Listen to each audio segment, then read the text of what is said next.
Yo, minasan! Chapter 90 Record of Ragnarok telah rilis dengan judul Hal Aneh, di mana Susanoo mampu menghancurkan kota Kyoto sekali tebas.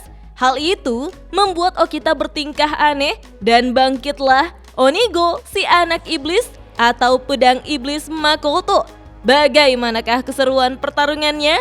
Sebelum saya lanjut, jangan lupa like, komen, dan subscribe ya. Oh iya, siapa tahu ada yang ingin berdonasi? Silakan klik link Saweria yang ada di deskripsi ya. Masih dengan Okita Shoji yang bertarung melawan Susanoo, di mana Susanoo sebagai dewa pedang mengeluarkan tekanan luar biasa pada pedangnya dengan menggunakan senjata suci Onigiri Ame no Murakumo. Benar-benar aneh.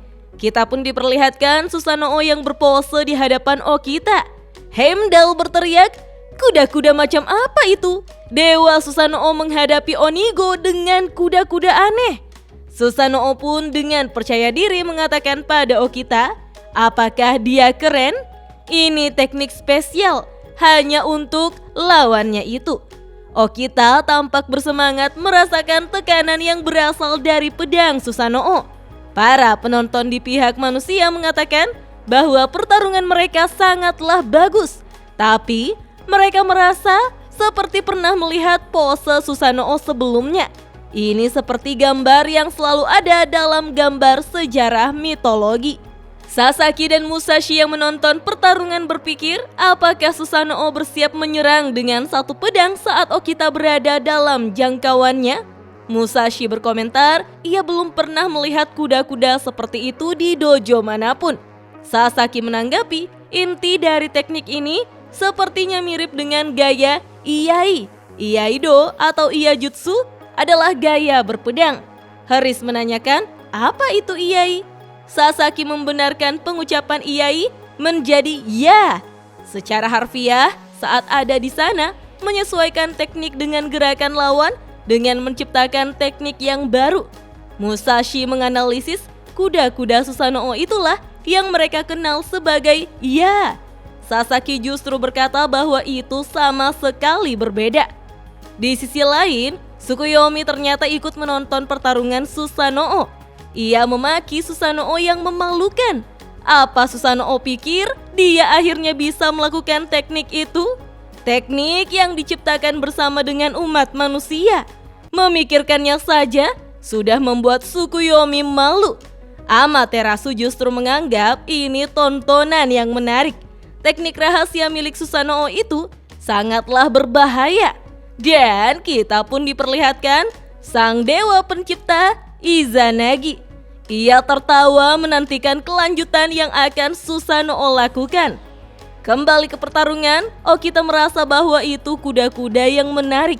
Kalau ada yang terkena tebasan, dia pasti akan terbelah menjadi dua. Tapi Okita dengan percaya diri mengatakan bahwa itu tidak akan mengenainya. Susanoo tersenyum mendengar ucapan Okita. Okita pun kini berlari mendekati Susanoo. Heimdall berteriak. Dengan kuda-kuda anehnya, Okita langsung menyerang dari arah depan Susanoo. Bukan, Okita seakan bermain-main. Dia melompat berpindah-pindah jarak, membuat Susanoo tidak fokus.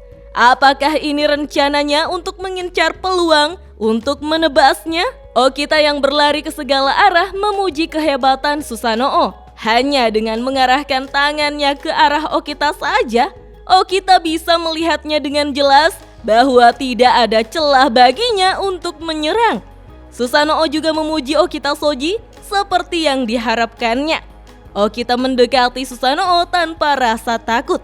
Tapi kali ini, dalam jarak ini akan sia-sia saja. Sontak Okita menyadari bahwa Susanoo akan menyerang. Susanoo berteriak, "Ayo kita mulai!" Membuat Okita berhenti bergerak dan mengetahui bahwa jarak ini Susanoo dapat menebasnya. Dan benar saja, Susanoo menebas dengan sangat kuat, membuat Okita berusaha menahannya menggunakan pedangnya. Gerakan Susanoo terhenti dan menatap tebasan yang mampu membelah udara itu. Rupanya, teknik itu bernama Ougi Ama no Magaeshi. Susanoo menghembuskan nafas dari mulutnya, diikuti dengan kepulan asap di sekelilingnya. Kita pun diperlihatkan bangunan yang berada di sekitar pertarungan terbelah menjadi dua. Namun semua orang dengan antusias memperhatikan apa yang terjadi pada Okita yang masih berusaha menahan serangan Susanoo. Isami Kondo lantas meneriakkan nama Soji. Kepulan asap mulai menghilang. Samar-samar kita diperlihatkan kondisi Okita Soji yang terduduk di tanah dan ia menyadari ada luka di lengan kanannya. Heimdall bertanya-tanya, apa yang barusan terjadi? Ia sama sekali tidak mengetahuinya. Katana sang dewa pedang menghantam jalanan kota Kyoto dan menghancurkannya. Wah, kalau melihat dari atas alias di posisi Heimdall, bangunan semuanya hancur seolah-olah sudah dijatuhi bom ya, minasan. Para penonton di pihak dewa lalu bersorak-sorai memuji kehebatan Susanoo. Haris justru syok melihat jangkauan serangan seperti itu. Kemampuan macam apa yang Susanoo miliki? Sementara Sasaki tertawa. Menurutnya, Susanoo baru saja mengayunkan katananya dengan cepat dan keras. Haris kembali terkejut mendengarnya. Sasaki memuji dirinya sendiri yang masih belum kehilangan instingnya sama sekali. Katana yang panjang itu diayunkannya dengan kecepatan dan kekuatan yang luar biasa, menembus atmosfer dan menciptakan pisau vakum di ujung katananya. Prinsipnya sama seperti tachi atau pedang panjang. Pedang itu melampaui perkiraannya di awal dan akhirnya menghancurkan Okita dan juga Kyoto. Haris tampak bersemangat seolah mengagumi Sasaki. Ia bertanya-tanya apakah Sasaki juga bisa melakukannya kalau menguasai katana seperti itu. Sasaki hanya berharap bisa melakukannya. Tebasan yang hanya mungkin terjadi karena Susanoo dan katana itu. Mungkin sudah lama sekali mereka sebagai manusia bahkan tidak bisa membayangkannya. 100 tahun, 1000 tahun atau lebih. Sasaki kira Susanoo akan terus mengayunkan katananya dengan cepat. Beralih ke pertarungan, Susanoo mengatakan bahwa ia sangat menyukai pedang. Ini adalah teknik yang tidak bisa dilakukan jika tidak dicintai oleh pedang. Tak ia sangka, Okita akan bereaksi pada teknik Tenmahan saat pertama kali melihatnya. Okita berguling ke samping seolah-olah ingin menangkis pedang Shinku. Seperti yang Susanoo harapkan dari Hitokiri terkuat di akhir zaman Edo. Okita pun kini berdiri dengan luka di lengan kanannya. Jika ia mencoba menerima serangannya, Okita mungkin akan terbelah menjadi dua. Kalau saja refleks Okita terlambat sedikit saja, Okita yakin Susanoo dapat menebasnya. Susanoo pun bertanya, ada apa? Apakah sang iblis kini menjadi takut? Okita lalu meminta maaf. Suara detak jantungnya saat ini terasa begitu nikmat. Susanoo pun bingung mendengarnya. Okita merasa bersyukur bisa bertemu Susanoo dalam pertempuran kematian ini. Okita pun tersenyum lebar dan berterima kasih kepada Susanoo. Okita malah meminta lagi dan lagi serangan serupa. Detak jantung Okita berdetak kencang, terbakarlah lagi dan lagi. Karena Okita masih bisa melakukan ini. Kita pun diperlihatkan mata Okita yang menyeramkan. Urat-urat di area matanya membesar karena peredaran darahnya dipercepat. Asap keluar dari matanya. Ini mirip seperti konsep Gear Second milik Luffy One Piece ya, minasan.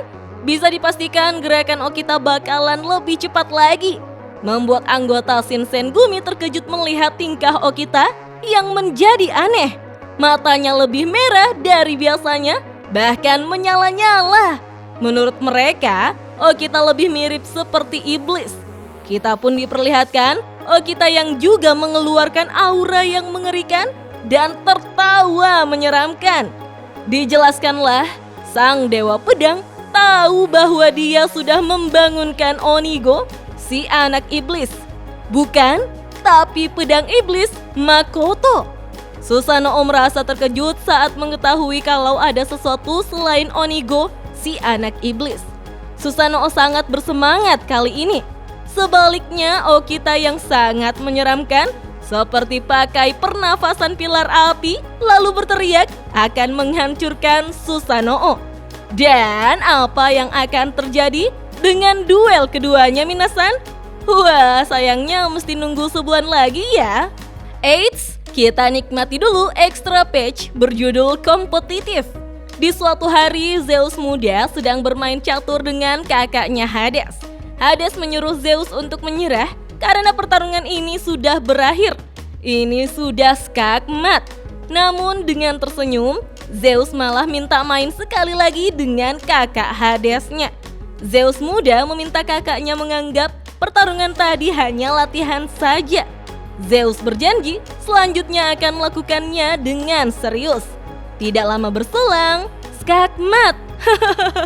Zeus terlihat kecewa dikalahkan dengan mudahnya. Zeus lalu memasang wajah yang menjijikan dengan mencium kepalan tinjunya sendiri. Ia kembali meminta bermain sekali lagi. Hades yang baik meladeni Zeus bermain sampai puas. Tapi lagi-lagi, skakmat. Hades mengalahkan Zeus.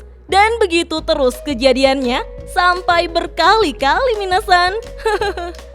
Malam pun tiba, Hades justru menanyakan apakah Zeus masih ingin main catur. Namun kepala Zeus yang mengeluarkan banyak urat justru mengeluarkan darah saking pusingnya. Ia pun tantrum dan menghajar papan caturnya. Tiba-tiba Zeus kembali bersemangat saat melihat hanya ada raja saja yang tersisa di papan caturnya. Ia pun berjoget karena merasa sudah menang. Namun Hades yang tampan memuji Zeus sebagai adiknya yang imut sekali alias kawaii. Kok nggak ada cocok-cocoknya ya sama Zeus? Imutnya dari mana coba? Dalam sekejap, Hades mengeluarkan Queen dan menjatuhkan raja milik Zeus. Hades pun tersenyum dengan tampannya, mengatakan kemenangan tetaplah miliknya. Zeus hanya bisa kena mental dong. Dan chapter pun berakhir sampai di sini, minasan. Wah, chapter ini isinya lebih sedikit dari biasanya ya. Jadi penasaran apa yang akan terjadi selanjutnya? Kalau menurut minasan bagaimana? Kita lanjut ngobrol yuk di kolom komentar. Dah.